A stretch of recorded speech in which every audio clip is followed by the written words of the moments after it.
Hey, it's Chase from CN Woodwork here, and today I'm going to talk about the Central Machinery Belt and Disc Sander.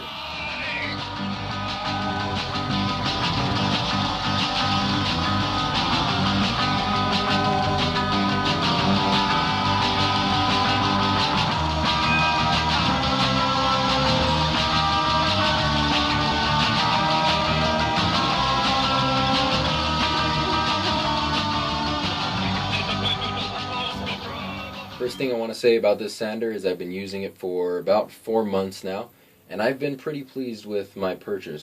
4-inch by 36-inch belt on here, and a 6-inch disc. I'll go over the things that it comes with, and then we'll talk about the pros and cons. What it comes with is basically everything you see here, as well as a little miter gauge that goes in this slot here, and a shroud that goes on the back of this disc with a little dust collection port.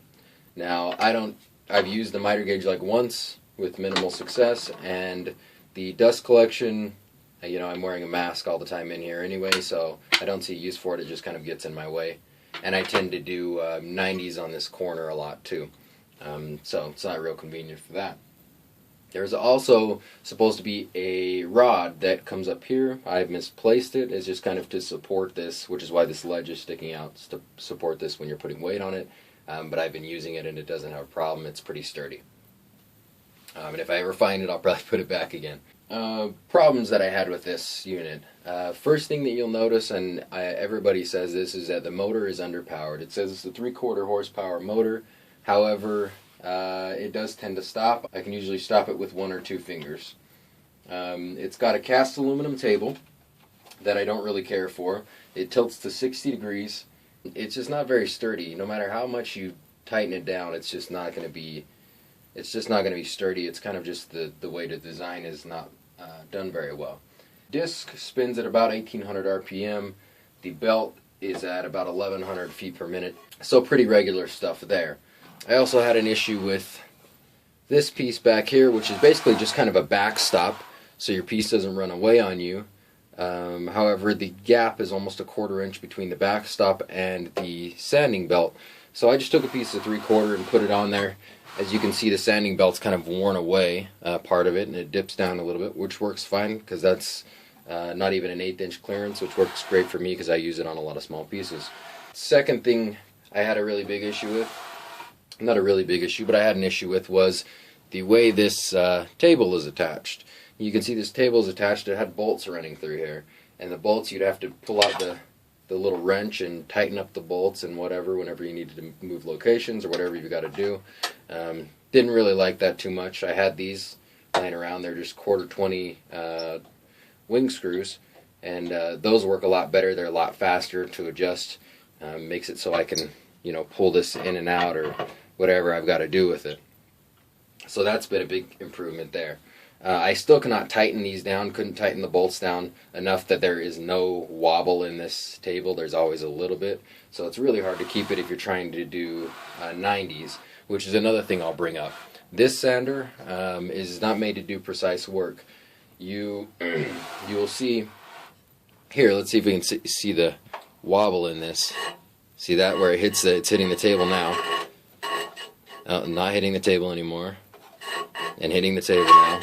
So you can see this this disc right here is not true, which causes a problem if you're really trying to be super precise.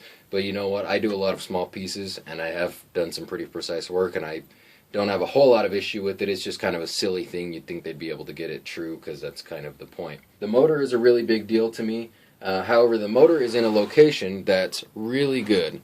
Let me tilt this table up, and I'll show you how easy that's done while I'm at it. To tilt this sanding belt up, let's just take the little wrench and loosen this, and that'll come loose, and then you tighten it back up again. It's a pretty simple operation. Obviously, this is a little cheap stamped metal wrench. I'd probably use a bigger wrench on it if you're going to change it a lot, because this wrench is not very good fit for that nut, so it'll strip that out eventually. So this motor placement is pretty good. It's in a location where you could really mount another motor to it pretty easily, and give yourself some more horsepower, maybe just a little better motor, because this one I don't care for a whole lot.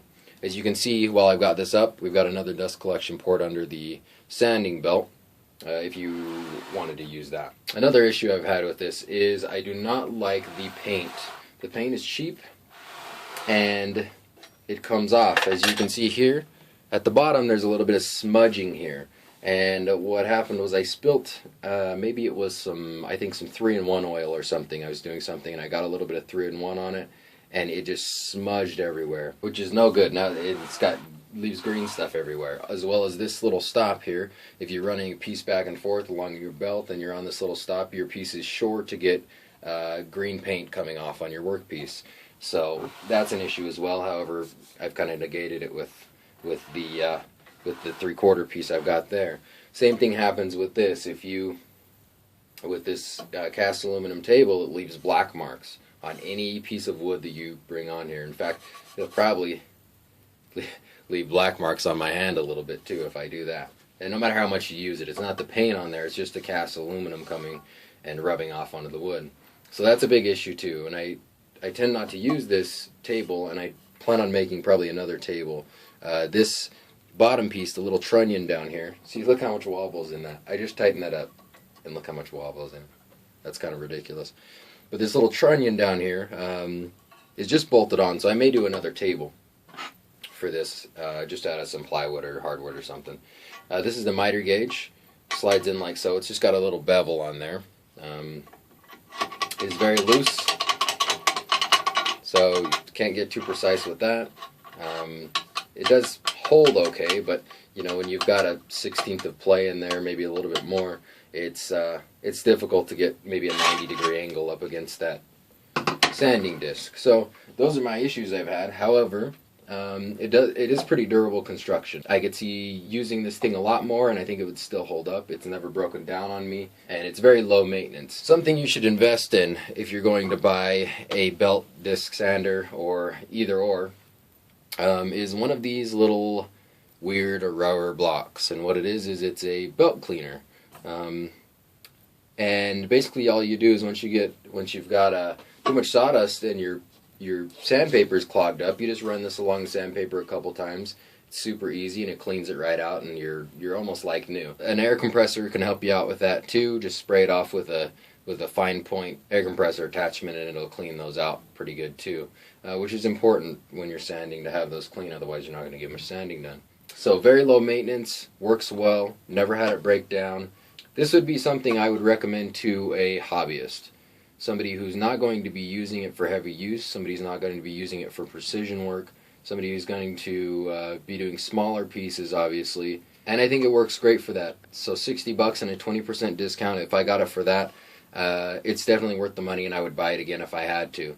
So here's an example of how the motor can stop.